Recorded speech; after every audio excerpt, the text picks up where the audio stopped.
Assalamualaikum warahmatullahi wabarakatuh. Perkenalkan, nama saya Weni Miana, NIM 24 1186 261 18. Nah, pada kesempatan ini saya akan menjelaskan jawaban dari soal mata kuliah evaluasi atau asesmen SD. Soal yang pertama, apa yang dimaksud dengan tes dan sebutkan aspek-aspek perencanaan tes. Nah, jadi tes adalah alat atau prosedur yang digunakan untuk mengukur kemampuan, pengetahuan, keterampilan, maupun hasil belajar peserta didik secara sistematis. Nah, dalam menyusun tes, terdapat beberapa aspek perencanaan tes, yaitu yang pertama itu menentukan tujuan tes. Nah, yaitu untuk mengetahui apa yang ingin diukur dari peserta didik.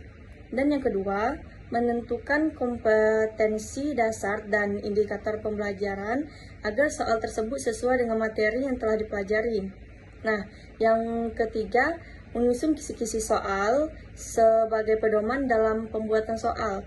Dan yang keempat, kita itu menentukan bentuk tes, misalnya pilihan ganda, esai, atau praktik. Yang kelima, menyusun butir soal berdasarkan indikator yang telah dibuat. Yang keenam, menentukan pedoman paskoran agar penilaiannya lebih objektif. Dan yang ketujuh, melakukan uji coba hasil. Yang kesembilan, merevisi soal jika diperlukan. Dan yang terakhir, mempersiapkan pelaksanaan tes. Soal yang kedua, bagaimana cara mengembangkan soal tes untuk mengukur indikator pencapaian hasil belajar pada aspek kognitif, afektif, dan psikomotorik. Nah, jadi dalam mengembangkan soal tes, guru itu perlu menyesuaikan dengan 3 ranah pembelajaran, yaitu kognitif, afektif, dan psikomotorik. Nah, jadi pertama ranah kognitif, yaitu ranah pengetahuan atau kemampuan berpikir. Pada ranah ini guru itu menyusun soal yang mengukur kemampuan mengingat, memahami, menerapkan, menganalisis, mengevaluasi, dan menciptakan. Nah, contohnya soal seperti jelaskan pengertian ekosistem. Nah, itu salah satu soalnya. Dan yang kedua itu ranah afektif, yaitu ranah sikap dan nilai. Pada ranah ini penilaian dilakukan melalui observasi, angket, atau lembar penilaian sikap. Contohnya seperti menilai sikap disiplin, tanggung jawab, dan kerjasama siswa. Nah, yang ketiga ini ranah psikomotorik. Nah, yaitu ranah keterampilan. Pada ranah ini penilaian dilakukan melalui praktik langsung dan menggunakan rubrik penilaian. Contohnya, siswa melakukan percobaan IPA atau praktik keterampilan tertentu. Nah, jadi pengembangan soal harus disesuaikan dengan indikator pembelajaran pada masing-masing ranah. Nah, soal nomor 3, apakah ciri-ciri suatu tes disebut baik? Jelaskan. Jadi, suatu tes dikatakan baik apabila memiliki beberapa ciri sebagai berikut. Yang pertama itu valid, artinya tes mampu mengukur apa yang seharusnya diukur. Yang kedua itu reliable, artinya hasil tes itu konsisten apabila digunakan berulang kali. Yang ketiga objektif, artinya penilaiannya tidak dipengaruhi pendapat pribadi atau penilaian. Nah, yang keempat itu praktis, artinya mudah digunakan dan mudah diperiksa. Yang kelima itu ekonomis, artinya tidak membutuhkan biaya, waktu, dan tenaga yang berlebihan. Yang keenam itu memiliki tingkat kesukaran yang baik, yaitu soal tidak terlalu mudah dan tidak terlalu sulit. Dan yang ketujuh, memiliki daya pembeda, yaitu soal mampu membedakan siswa yang memahami materi dan yang belum memahami materi. Soal nomor 4, yang mana pertanyaannya, jelaskan 3 definisi evaluasi menurut para ahli beserta sumbernya. Yang pertama itu, menurut Suharsini Arkunto, evaluasi adalah kegiatan untuk mengukur dan menilai sesuatu gunanya mengambil keputusan. Sumber dari buku dasar-dasar evaluasi pendidikan. Yang kedua, menurut Ana Sudijono, evaluasi ini adalah proses untuk mengetahui perkembangan, kemajuan, dan hasil belajar peserta didik. sumber buku pengantar evaluasi pendidikan. Yang ketiga, menurut Nana Sudjana, evaluasi adalah proses pemberian nilai terhadap hasil belajar berdasarkan kriteria tertentu. Sumber buku penilaian hasil proses belajar mengajar. Di sini saya akan menjawab pertanyaan nomor 5, yaitu menentukan kesukaran dan daya beda. Nah, di sini sudah ada tabel yang sudah saya buat, ada responden sama nomor butir tes. Nah, di responden ini ada 15, responden itu adalah siswa, yang nomor butir tes ini adalah soalnya 10. Nah, di kesukaran ini ada rumusnya P sama dengan B per JS. Nah, diketahui P ini adalah indeks tingkat kesukaran, sedangkan B adalah jumlah siswa yang benar, sedangkan JS adalah jumlah seluruh siswa. Nah, jadi nanti kita akan menentukan berapa tingkat kesukaran yang ada pada satu butir soal di dalam tabel ini. Nah, nanti kalau sudah ada hasilnya baru kita tentukan di interprestasi. Itu ada 0,60 sampai 0,30 itu sukar, 0,31 sampai 0,70 itu sedang, 0,71 sampai 1,00 itu mudah. Nah, sekarang kita akan mencari jawabannya.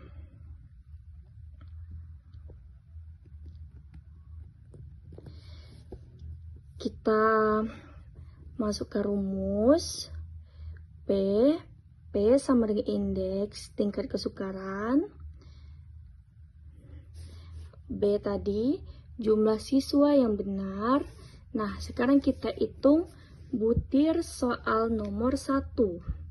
Di sini ini kalau 0 ini artinya salah, kalau 1 ini artinya benar. Sekarang kita hitung yang 1. 1, 2, 3, 4, 5, 6, 7, 8, 9, 10, 11. Nah, jadi siswa yang benarnya adalah 11 per, ini rumusnya tadi JS, yaitu jumlah seluruh siswa. Di tabel ini jumlah seluruh siswanya itu ada 15. Nah, jadi kita letak di sini 15. Nah, sekarang kita bagi 11 dibagi 15, yaitu 0,73. 0,73.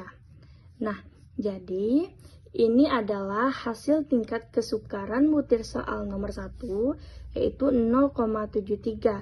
Nah, kita lihat di sini, di dalam keterangan interpretasi ini ada sukar, sedang, dan mudah. Nah, jadi 0,73 ini termasuk ke dalam tingkat kesukaran yang mudah. Jadi butir soal nomor 1 itu mudah karena dia hasilnya 0,73. Nah, sedangkan ini keterangan yang mudah itu 0,71 sampai 1,60. Jadi ini mudah. Nah, jadi kalau soal itu mudah, sebaiknya tidak perlu digunakan karena siswanya sudah banyak yang memahami materi tersebut. Jadi itu tidak worth it untuk digunakan. Lanjut menghitung daya beda. Nah, menghitung daya beda tetap sama, tetap menggunakan tabel kesukaran tadi. Jadi di sini di daya beda ada kelompok atas dan kelompok bawah. Nah, Jadi ini jumlahnya, kita hitung satu persatu di setiap siswa berapa benarnya dan kita jumlahkan. Contohnya siswa nomor 1, kita hitung berapa benarnya. 1, 2, 3, 4, 5, 6, 7. Nah, jadi siswa nomor 1 ini bisa menjawab dari 10 soal itu hanya 7. Nah, kita jumlahkan, ini tadi 7. Dan siswa yang nomor 2 juga kita hitung, lalu kita jumlahkan yang benarnya tadi di sini. Dan sampai seterusnya seperti itu. Nah, selanjutnya saya sudah membuat tabel kelompok atas dan kelompok bawah. Di sini, kelompok atas itu adalah kelompok yang memiliki nilai tertinggi. Nah, sedangkan kelompok bawah itu kelompok yang memiliki nilainya rendah. Jadi, di kelompok atas ini ada siswa yang nomor 1, nilainya 7.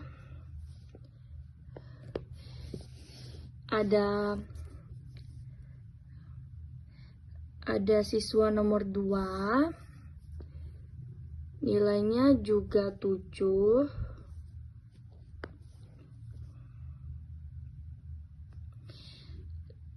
Ada siswa nomor 4, nilainya 7. Siswa nomor 5, nilainya 8. Siswa nomor 6, nilainya juga 7. Siswa nomor 7, nilainya juga 7. Siswa nomor 8, nilainya 8. Siswa nomor 11, nilainya 7.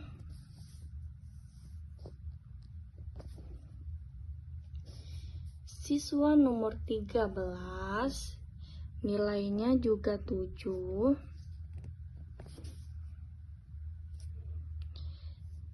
Dan siswa nomor 14, nilainya juga 7.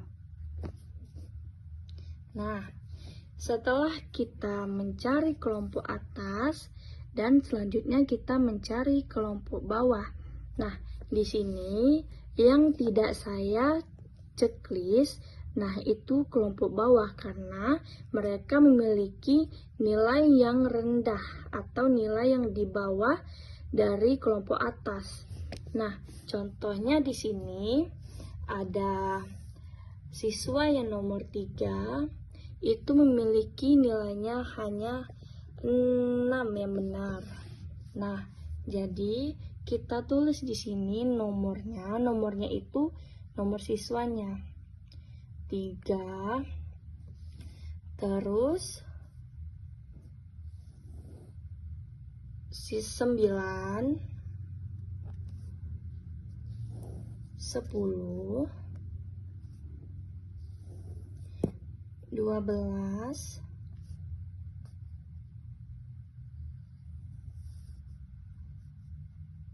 15,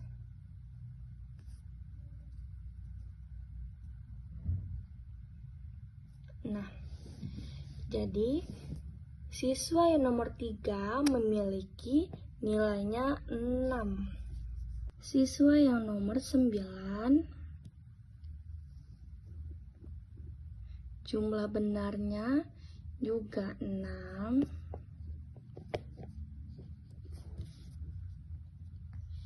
Siswa nomor 10, jumlah benarnya juga 6. Siswa nomor 12, jumlah benarnya juga 6. Siswa nomor 15,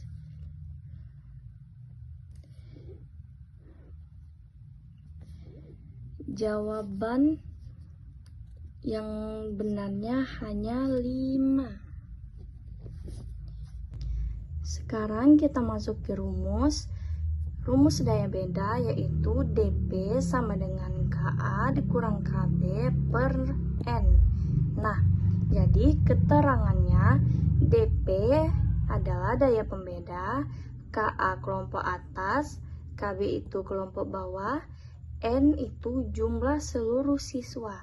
Nah, jadi di daya beda ini ada kategori nilai daya beda yaitu 0,70 sampai 1,00 itu sangat baik, 0,40 sampai 0,69 itu baik, 0,20 sampai 0,39 cukup, 0,00 sampai 0,19 kurang. Dan sedangkan negatif kurang dari 0 itu tidak baik. Nah, kita lanjut. Langsung saja kita jawab.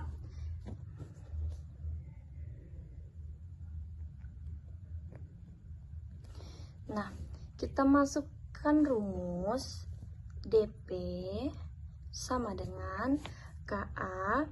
KA adalah kelompok atas. Nah, di sini kelompok atas kita pilih mana nilainya yang tertinggi.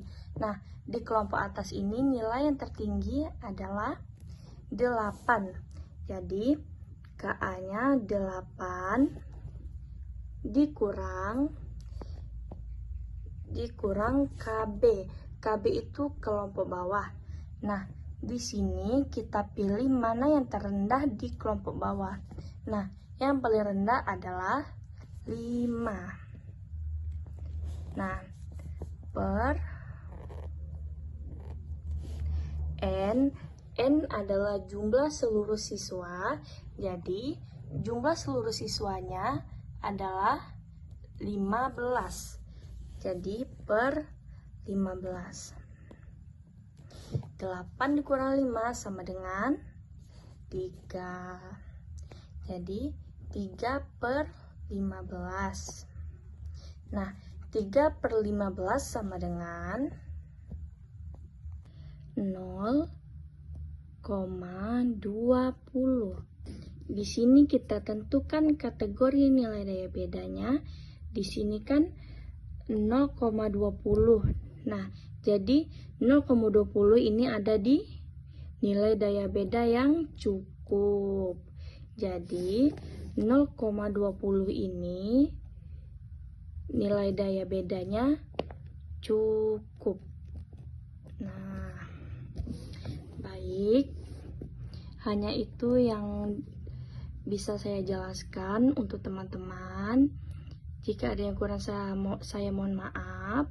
Saya tutup. Wassalamualaikum warahmatullahi wabarakatuh.